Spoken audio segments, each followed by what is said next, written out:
네, 오늘은 이대 질환입니다. 이대 질환. 자, 뇌와 심장을 우리는 암 다음으로 이대 질환이라고 얘기를 합니다. 그런데 이 이대 질환, 뇌 질환과 심장 질환은 자, 소리 없이 찾아오는 저승사자다. 예고 없이 찾아오는 질환 중에 하나입니다. 그만큼 육체적으로나 정신적으로나 또 경제적으로 굉장히 치명적인 질환 중에 하나입니다. 그래서 우리는 네 개만큼은 찾아오지 않았으면 하는 질병 중에 하나가 바로 치매 다음으로 뇌나 심장 질환이다라고 얘기를 합니다. 그래서 오늘은 굉장히 중요한 이 뇌와 심장 질환에 대해서 좀 더 알아보는 시간을 가져보도록 하겠습니다.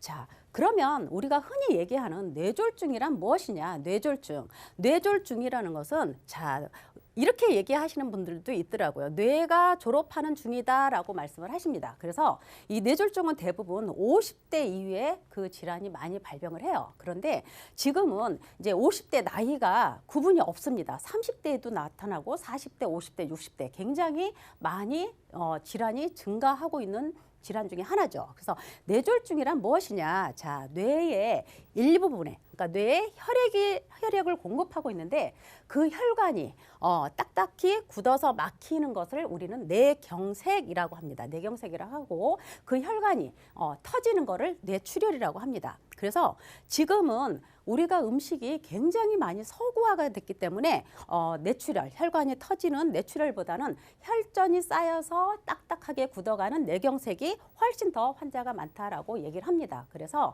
이렇게 뇌경색과 뇌출혈을 합해서 우리는 뇌졸중이라는 말을 씁니다. 그래서 예전에는 우리나라에서는 이거를 뇌중풍이라고 얘기를 했었어요. 중풍, 풍 맞았다라는 말을 많이 들어보셨죠. 그래서 중풍이라는 말을 쓰는데 지금은 뇌졸중이라는 단어를 씁니다. 자, 뇌졸중에는 어떤 증상이 있느냐? 자, 뇌졸중의 증상이 여러 가지 증상이 이렇게 많이 있습니다. 첫 번째는 반신마비 또는 반신감각 장애의 이상이 오는 거죠.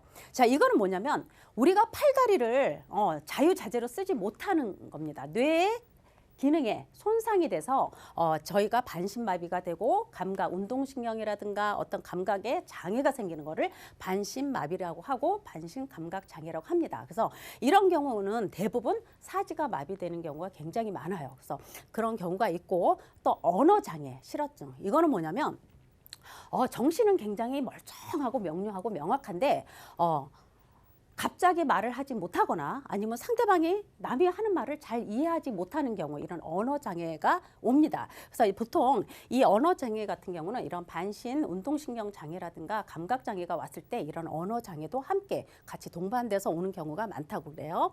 그리고 이제 발음장애는 뭐냐면 말은 할 수가 있어요. 말은 할 수가 있는데 자꾸 말이 새는 거죠. 내가 원하는 대로 말이 잘 안 되는 거예요. 이런 경우는 어떤 혀나 목구멍이나 아니면 이런 입술 같은 근육이 마비돼서 제대로 내 발음이 구사가 안 되는 거죠. 이런 경우는 이제 침도 막 흘리는 경우가 많이 생겨요. 그래서 이런 경우는 이제 근육이 마비가 되다 보니까 어떤 음식을 씹는 그런 기능도 많이 떨어지겠죠. 이런 경우도 있고. 자, 운동실조. 운동실조는 뭐냐면 내 몸에 어떤 큰 마비가 없어요. 나는 잘 움직일 수 있고 마비가 없는데 내가 자꾸 걷다 보면 이상하게 한쪽으로 쏠리게 되는 거죠. 어정쩡하게 걸어지고 한쪽으로 쏠리는 경우. 이런 경우도 온다. 이제 뇌졸중의 전조 증상이. 그다음에 이제 시야, 시력, 복시 이런 건 뭐냐면 이제 내가 보는 것도 어떤 장애가 생기는 거죠. 보는 게 갑자기 어떤 물건이 뭐 이중으로 겹쳐서 보인다든가 아니면 어떤 사물이 흐릿하게 보이거나 아니면 똑같은 사물을 봐도 한쪽이 좀 어둡게 보인다든가 했을 때 이런 시력장애라든가 이런 복시 현상도 나타난다. 이런 말씀을 하고 이 연하장애 바로 이거죠. 아까 입술이나 목구멍에 어떤 근육의 마비가 생겨서 오는 거. 그래서 씹어서 음식을 삼키지 못하는 경우 이런 경우는 이제 침도 못 삼키는 경우도 많이 생긴다. 이런 연하장애도 생긴다.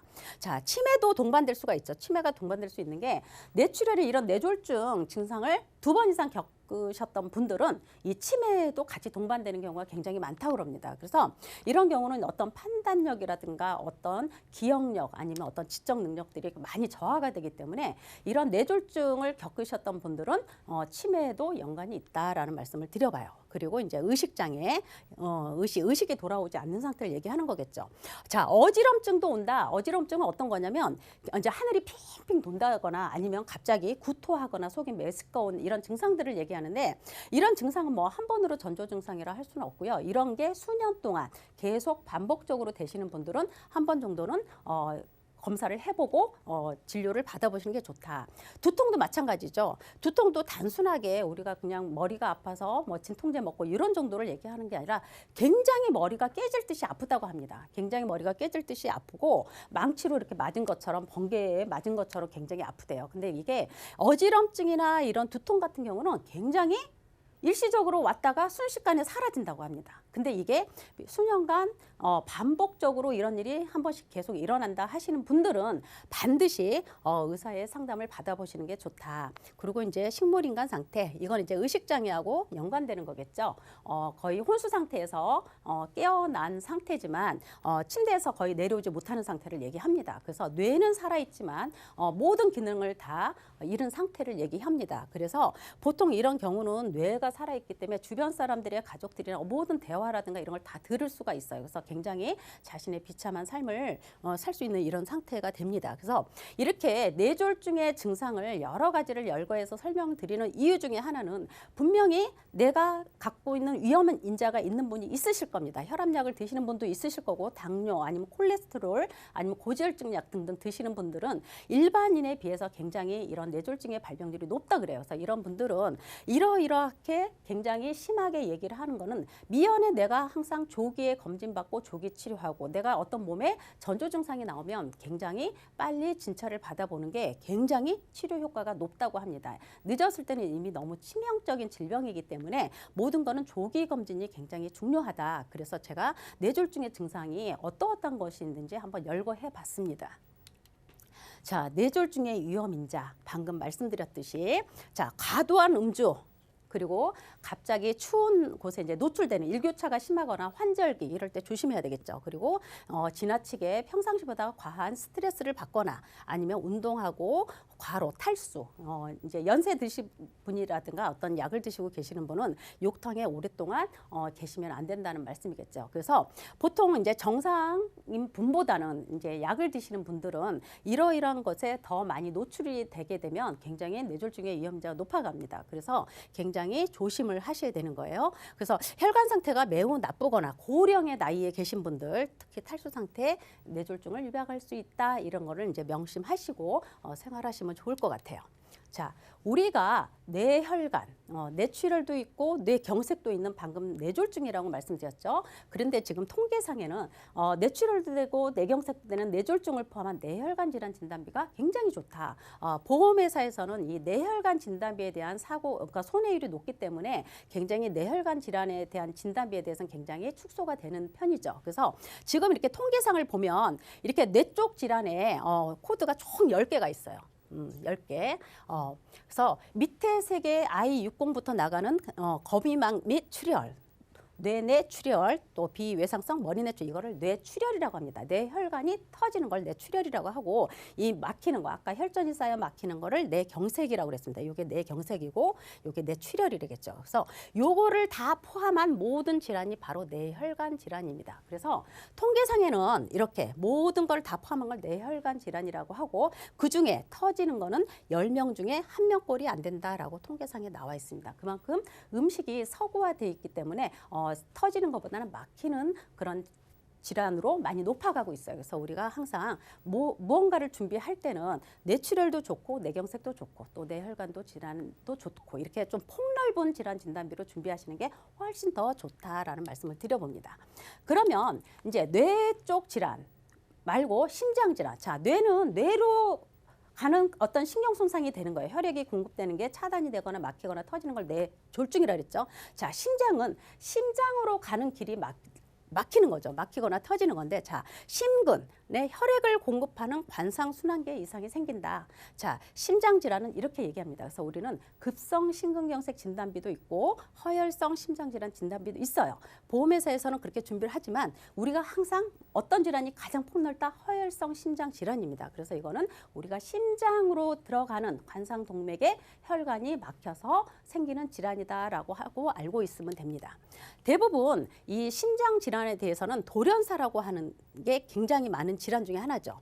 대부분 길 가다 갑자기 쓰러지거나 아니면 버스를 타고 가다 차 안에서 쓰러지거나 하는 경우가 대부분 이 허혈성 심장 질환입니다. 급성 심근경색으로. 그래서 대부분 이제 골든타임 안에 이제 심폐소생해서 살게 되면 사는 거고, 그렇지 않으면 돌연사로 갈 수가 있습니다. 그래서 우리는 심장 질환 중에 90%, 70에서 90% 이상이 다 관상동맥 질환, 돌연사로 많이 구분하고 있습니다.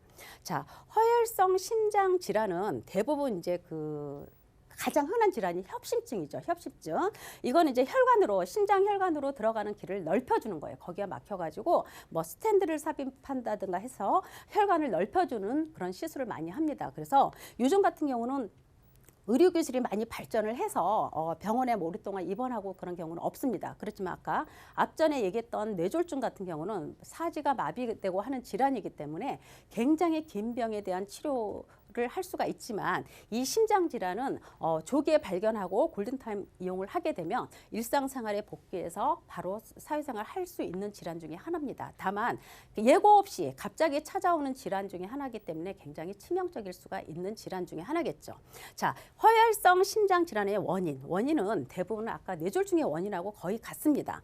자, 담배 피거나 혈압 있으신 분들, 그리고 또 혈압약 처방 받으시면서 대부분 고지혈증 약이나 아니면 콜레스테롤 약을 같이 처방을 받으십니다. 그래서 대부분 내가 표준으로 건강하신 분보다 내가 담배를 피거나 아니면 혈압약을 먹거나 당뇨약을 먹거나 아니면 비만이거나 거기에 가족력까지 있다라고 하면 뇌나 심장 쪽에 어떤 위험도가 굉장히 높아집니다. 그래서 이런 분들은 담배를 끊거나 아니면 운동을 하셔서 이 혈압 조절을 하시게 되면 나의 위험 인자를 충분히 낮출 수가 있습니다. 그래서 뇌나 심장 질환은 예고 없이 찾아오는 질환이기 때문에 우리가 미연에 조기에 예방하는 게 가장 최우선이라는 생각을 좀 해봅니다. 자, 허혈성 심장 질환. 방금 전에 제가 급성 심근경색과 허혈성 심장 질환에 대해서 얘기했는데요. 자, 심혈관 질환 중에 10명 중에 급성 심근경색은 한 분 정도밖에 안 됩니다. 그만큼 우리는 조기에 다 예방을 할 수가 있어요.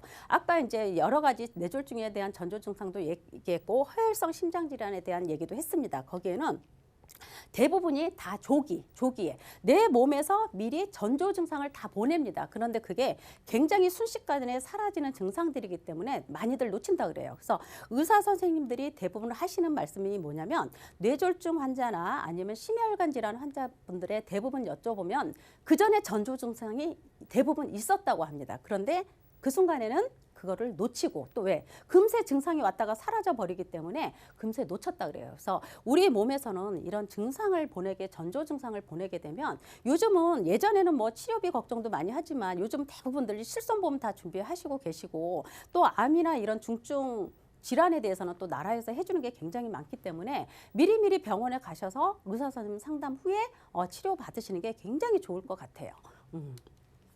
그래서 오늘은 이제 이대 질환, 뇌 질환과 심장 질환에 대해서 알아보는 시간인데요. 자, 보험에서 보험료가 굉장히 궁금하죠. 어떻게 준비하면 가장 좋을까? 근데 뇌 쪽 질환에 아까 얘기했듯이 뇌졸중보다는 뇌혈관 진단비가 훨씬 좋지만 그만큼 손해율이 높게 되면 보험회사는 굉장히 보험료가 비쌉니다. 그래서 저는 뇌와 심장을 그냥 기존의 실손보험도 있고 어느 정도 보험 있는 걸 감안해서 뇌와 심장을 한 3천만 원 플랜으로 한번 짜봤어요. 그리고 나이는 이제 50세. 이제 50세 전후에 뇌 쪽이나 심장 쪽 질환이 많이 발병을 하거든요. 그래서 50세로 해서 20년 납의 100세 만기로 무해지로 한번 산출을 해봤습니다. 산출을 해봤는데 3천만 원 플랜으로 한번 했는데 자, 이렇게 되죠. 다 해당이 되면 다 봅니다. 그래서 뇌출혈 진단비 1,000만 원, 또 뇌졸중에는 뇌출혈이 포함이 된다 그랬어요. 그래서 만약에 뇌출혈 진단 받으면 같이 받겠죠, 그죠? 자, 뇌경색 진단 받게 되면 요 1,000만 원만 나가겠죠, 뇌졸중에서. 그런데 뇌혈관 진단비를 1,000만 원 또 넣습니다. 그래서 합이 3천만 원이에요, 3천만 원. 만약에 뇌출혈 진단 받았다 그러면 3천만 원. 뇌경색 진단 받았다 그러면 2천만 원 받는 거고요. 그 다음에 뇌출혈도 아니고 뇌경색도 아니야, 상세불명의 어떤 기타 뇌혈관 장애라든가 진단을 받았다 그러면 뇌혈관 진단비에서 1,000만 원 이렇게 나가는 겁니다. 그런데 이 뇌출혈이나 뇌졸중이나 뇌혈관 진단비는 모든 보험사가 최초 1위안이죠. 한 번 받고 다음에 재발했을 때 또 나오지 않습니다. 최초 1위안이에요. 그래서 여기에 뇌혈관 질환 수술비를 넣습니다. 반복적으로. 여기는 관열 수술을 해도 괜찮고 비관열 수술을 해도 괜찮습니다. 그래서 뇌혈관 질환, 왜냐하면 뇌출혈이나 뇌졸중 왔을 때는 어느 분 다 수술합니다. 약물 치료하는 경우는 굉장히 극히 드물어요. 그래서 뇌혈관 질환 수술비까지 1,000만 원 넣습니다. 그렇게 되면 4천만 원 플랜이 되는 거겠죠. 자, 나중에 다시 재발을 해서 또 수술을 하게 될 경우는 이 뇌혈관 질환 수술비는 계속 반복적으로 쓸 수가 있습니다. 살아있는 담보가 되겠죠. 자, 심장도 마찬가지예요. 급성 심근경색 진단비 2천만 원에 허혈성 심장질환 진단비 1,000만 원 해서 3천만 원 플랜입니다. 당연히 이것도 최초 1위안이죠. 그리고 여기에 허혈성 심장질환 수술비 반복적으로 보험이 살아있는 동안은 계속 지급받을 수 있는 허혈성 심장질환 수술비도 넣습니다. 그리고 기본적으로 상해 사망과 상해 후유장애 넣었어요.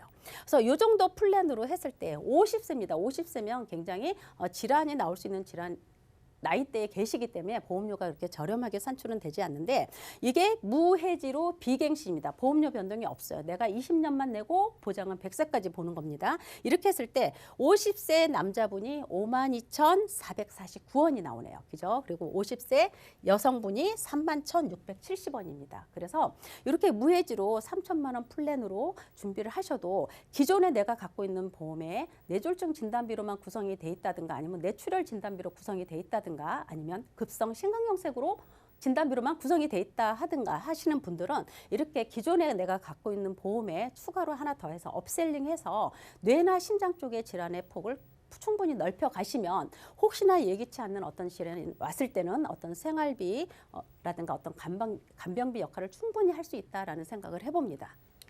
자, 혈관질환. 혈관질환은 아까 뇌혈관과 심혈관이라 그랬죠. 우리가 모든 거는 내가 조기에 진단받는 것도 중요하지만 그 전보다 더 중요한 건 예방하는 습관을 가지셔야 됩니다. 그래서 이 혈관 질환은 아까도 얘기했듯이 약을 드시는 분들은 특히 더 예방 수칙에 더 생각을 많이 해보셔야 되는데 이 혈관 질환 예방 수칙 어떤 게 있냐? 첫째, 담배를 끊는다. 두 번째, 음식을 싱겁게 먹는다. 그죠? 그리고 매일 30분씩 유산소 운동을 한다. 유산소 운동을 하게 되면 어떻게 해요? 혈압도 내려가, 콜레스테롤도 잡혀, 고지혈도 잡혀. 만성 질환이 다 같이 개선이 되는 겁니다. 그래서 모든 거는 내가 어떤 진단을 받아 치료하는 게 중요한 게 아니라 예방하는 습관이 굉장히 중요하다. 특히 이 뇌나 심장 쪽은 다른 질환에 비해서 예방하는 습관을 꼭 상기하셔서 생활화하셔야 되는 게 굉장히 중요할 것 같다는 생각을 해봅니다. 그래서 오늘은 이렇게 뇌혈관과 심혈관 방금 말씀드렸듯이 치료하는 게 중요한 게 아니다. 미리 예방하는 게 최선이다 하는 말씀을 드려보고요. 그리고 또 예기치 않게 이렇게 예방을 했음에도 불구하고 내게 이런 큰 질환이 찾아왔을 때는 어떤 단절된 소득이라든가 아니면 긴 치료에 대한 간병비라든가 경제적인 그런 부분에 대해서 고통에서 조금은 완화될 수 있게끔 그렇게 보험을 준비하는 게 좋다라는 생각을 해봅니다. 그래서 오늘은 이렇게 코로나19로 인해서 많이 불안하고 힘든 시기이지만 그래도 우리는 이렇게 이대 질환에 대한 준비도 함께 하면서 이 힘든 시기를 좀 극복해 나갔으면 좋겠습니다. 네, 오늘 강의는 여기까지 마치겠습니다.